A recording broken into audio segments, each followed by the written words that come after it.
اگر غبارہ کبھی آپ کے منہ پہ پھٹ جائے تو غصہ نہ کریں، کیونکہ وہ آپ ہی تھے جس نے اسے بڑھا کر اس کی اوقات سے بڑا کیا تھا۔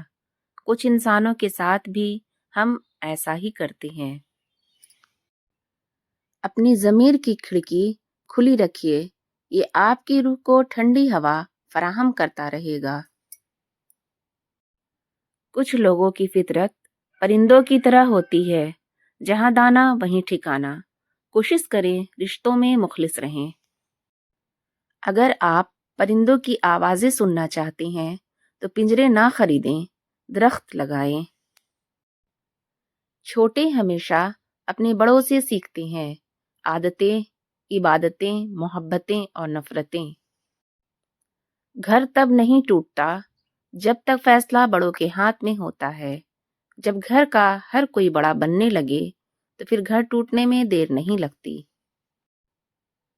جھوٹے گواہ کے قدم ہٹنے بھی نہ پائیں گے کہ اللہ تعالیٰ اس کے لیے جہنم واجب کر دے گا۔ مشہور ہونے کے لیے عمل نہ کرو، بلکہ اپنی نیکیوں کو بھی ویسے ہی چھپاؤ جیسے تم اپنی برائیوں کو چھپاتے ہو۔ ہر چیز کی زکوٰۃ ہوتی ہے، اور گھر کی زکوٰۃ مہمانوں کا کمرہ ہے۔ دودھ سے صرف ہڈیاں مضبوط ہوتی ہیں، اور چائے سے رشتے، تعلق، دوستی اور محبت۔ غلطی صرف ایک صفحہ ہوتی ہے، مگر رشتہ پوری کتاب ہوتی ہے۔ کبھی بھی صرف ایک صفحے کے لیے پوری کتاب خراب نہ کریں۔ محبتیں اثاثہ ہوتی ہیں، ان کی قدر کریں، انہیں کی وجہ سے آپ بیٹھے بیٹھے مسکرانے لگ جاتے ہیں۔ پچھلی نسل رشتے نبھا گئی، موجودہ نسل توڑ رہی ہے، اگلی نسل بغیر رشتے کے رہنا پسند کرے گی۔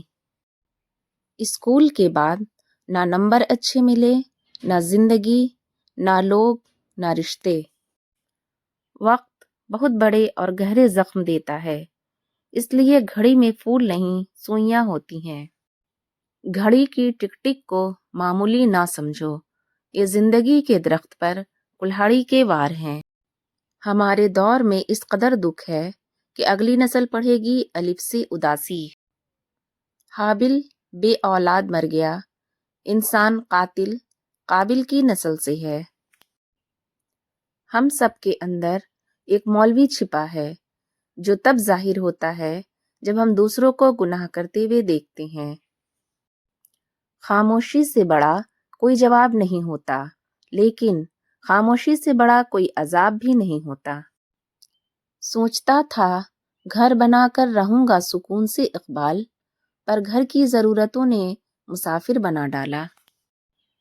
دشمن بنانے کے لیے ضروری نہیں کہ آپ کسی سے لڑائی کریں، بس حق اور سچ بولیں۔ بے شمار دشمن آپ کو اپنے خاندان میں ہی مل جائیں گے۔ اچھا لگنے میں اور اچھا ہونے میں زمین آسمان کا فرق ہے۔ ہم کچھ لوگوں کی زندگی میں دھاگے کی طرح ہوتے ہیں، جب تک ٹھیک رہیں وہ ساتھ رہتے ہیں، جہاں ذرا سا الجھیں وہ بجائے سلجھانے کے توڑ دینے کو آسانی سمجھتے ہیں۔ سب سے بڑی قبر انسان کا دل ہے، جس میں آئے دن کوئی نہ کوئی احساس اور انسان دفن ہوتا رہتا ہے۔ عزت تو سب کو چاہیے، مگر لوگ واپس دینا بھول جاتے ہیں۔ چاند جب چمکتا ہے تو کتے اس پہ بھونکتے ہیں، لیکن نہ تو وہ چاند پہ پہنچ سکتے ہیں اور نہ ہی چاند کا کچھ بگاڑ سکتے ہیں۔ ہر مشکل میں رو رو کر دعا کیا کرو، کیونکہ جہاں انسان کا حوصلہ ختم ہوتا ہے، وہاں سے اللہ کی رحمت شروع ہوتی ہے۔ ہر وہ چیز جس سے آپ کا دل مطمئن نہ ہو، اس پر کبھی بھروسہ نہ کرنا، کیونکہ دل آنکھ سے بہتر دیکھتا ہے۔